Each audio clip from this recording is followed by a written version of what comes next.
السلام علیکم، میرا نام ڈاکٹر آصف جاوید ہے اور میں چائلڈ اسپیشلسٹ ہوں اور اس شعبے میں بطور ایسوسیٹ پروفیسر اپنی خدمات سر انجام دے رہا ہوں۔ جیسا کہ آپ جانتے ہیں شدید سردیاں ہیں آج کل، اور اس میں اکثر ماؤں کا یہ پوچھنا ہوتا ہے کہ ہم اپنے بچے کو اگر انڈا کھلائیں تو کتنی بار کھلائیں، اور پھر یہ بھی ہوتا ہے کہ کیا ہم اپنے بچے کو کچا انڈا کھلا سکتے ہیں۔ انڈے کی افادیت، اس کے بینیفٹس کیا ہیں، اور ان سوالوں کے جواب جو میں نے ابھی آپ سے جن کا ذکر کیا ہے، یہ انشاءاللہ میں کوشش کروں گا کہ اس ویڈیو میں پیرنٹس تک یہ باتیں پہنچاؤں۔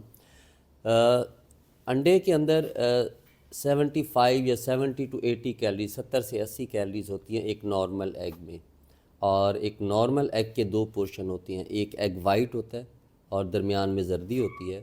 تو جو ایگ وائٹ ہے یہ پروٹین ہے، اور جو زردی ہے اس کے اندر یہ فیٹ ہے، چکنائی ہے۔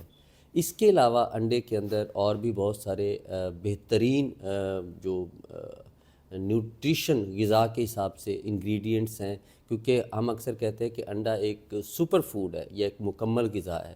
تو اس کے اندر رچ سورس آف یہ پروٹین، پھر اس کے اندر فیٹ، پھر اس میں vitamin A, vitamin D, vitamin E, B complex series, یعنی سارے جو وائٹامن بی کمپلیکس ہیں وہ، اور پھر اس کے بعد اس میں آئرن، اس میں کیلشیم، اس میں فاسفورس۔ تو یہ ایک مکمل غذا یوں سمجھ لیں ہے، اور میں کوشش کروں گا کہ سب سے پہلے میں اس کے بینیفٹ بتا دیتا ہوں آپ کو۔ جیسا کہ میں نے آپ کو بتایا ایک رچ سورس آف کیلریز ہے، تو اس میں یعنی ایک انڈے میں اچھی خاصی کیلریز آپ کے بچے کو چلی جاتی ہیں۔ پھر دوسری بات یہ ہے کہ جب کیلریز زیادہ جائیں گی، اچھی کیلریز جائیں گی اور اس میں پروٹین بھی ہے، تو یہ بچے کا ایک تو وزن بڑھانے میں ہیلپ کرے گی، اور اس کا مسل یعنی بلڈ کرنے میں ہیلپ کرے گی۔ اسی طرح جو فیٹ ہے، چکنائی ہے، وہ بھی اس کا وزن بڑھانے میں ہیلپ کرے گی۔ بچوں میں ظاہر ہے فیٹ بھی ضروری ہے اور پروٹین بھی ضروری ہے۔ یس، اس میں کاربوہائیڈریٹس بھی ہیں، لیکن اس میں پروٹین کمپوننٹ جو ہے وہ اچھا ہے۔ پھر یہ امیونٹی، قوت مدافعت دیتا ہے، جس کی وجہ سے بچے مختلف جو جراثیم سے پھیلنے والی جو بیماریاں ہیں ان سے بچے رہتے ہیں۔ پھر اس میں جو ہے وہ آئرن ہے، یعنی فولاد ہے، تو اس کی وجہ سے بچوں کے اندر فولاد یعنی خون کی کمی نہیں ہوتی اور بچوں میں اچھا فولاد بنتا ہے۔ پھر اس میں وائٹامن ڈی اور کیلشیم ہے، جو بچوں کی بون گروتھ کے لیے، ہڈیوں کی مضبوطی اور ہڈیوں کی نشو و نما کے لیے ضروری ہے۔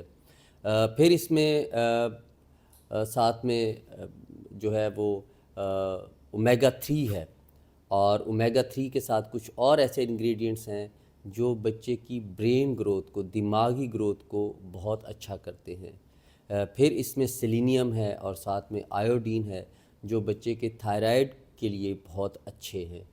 اور اس کے ساتھ ساتھ اس میں جیسا کہ میں نے آپ کو بتایا کہ اس میں چکنائی اور پروٹین کی ایک متوازن مقدار ہونے کی وجہ سے یہ بچوں میں وزن تو بڑھائے گا، لیکن بچوں میں اوبیسٹی، موٹاپا نہیں کرے گا، جیسا کہ اگر بچے زیادہ کاربوہائیڈریٹ ڈائٹ پہ ہوں گے یا جیسے جنک فوڈ پہ ہوں گے، تو اس میں بچوں کے اندر پروٹین تو شاید کم آئے گی، لیکن بچے جو ہے وہ پھولتے جائیں گے یا ان کا ویٹ بڑھتا جائے گا۔ اینی ہاؤ، یہ ساری چیزیں تھیں۔ ہاں یس، اس میں وائٹامن اے بھی ہے۔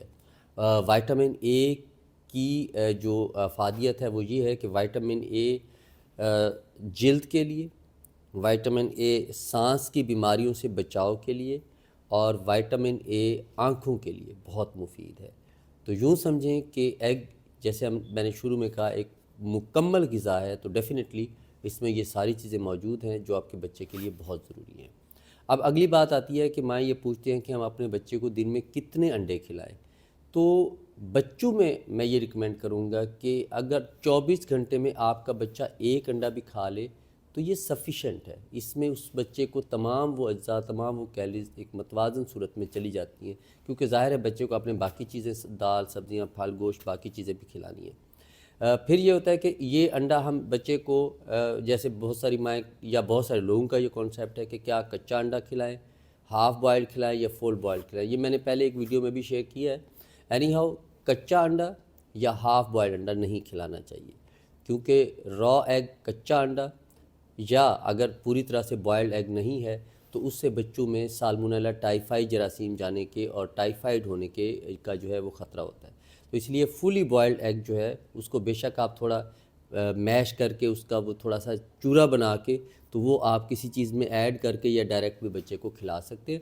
بچوں میں عموماً نرم غذا 5ویں 6ٹھے مہینے میں ہم شروع کر دیتے ہیں، لیکن وہ چونکہ شروع میں ہم کوئی بھی غذا جیسے میں نے آپ کو پہلے ویڈیو میں بھی بتایا تھا کہ بھی وہ تھوڑی سی نرم رکھتے ہیں، پھر آہستہ آہستہ اس کو گاڑھا کرتے ہیں.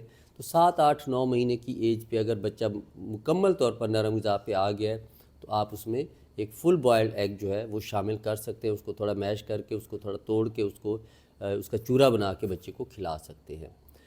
پھر لاسٹ میں ایک امپورٹنٹ چیز یہ ہے کہ کچھ پرسنٹیج، بہت کم لیکن کچھ پرسنٹیج فیملیز میں ہوتی ہیں جن میں فیملیز ایگ الرجک ہوتی ہیں، یعنی ان کو ایگ الرجی ہوتی ہے. اس کی مینیفیسٹیشن یا وہ کیسے پتہ چلتا ہے کہ ایگ الرجک ہے بچہ؟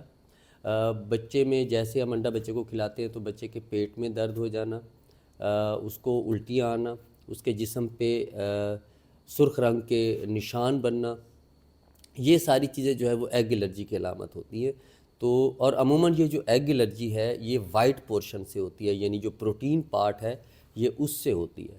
تو اس طرح کی اگر کوئی سچویشن ہو تو جو چیز ایگ میں موجود ہے، جتنی غذا انڈے میں موجود ہے، اس کے متبادل اور جو غذائیں ہیں اور جو نیوٹریشنس ہیں اس پہ پھر ہم پیرنٹس کو گائیڈ کرتے ہیں.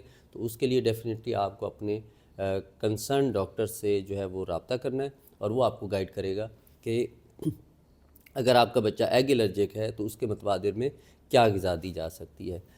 بہت شکریہ، تھینک یو سو مچ. اپنا خیال رکھیے گا. اللہ حافظ.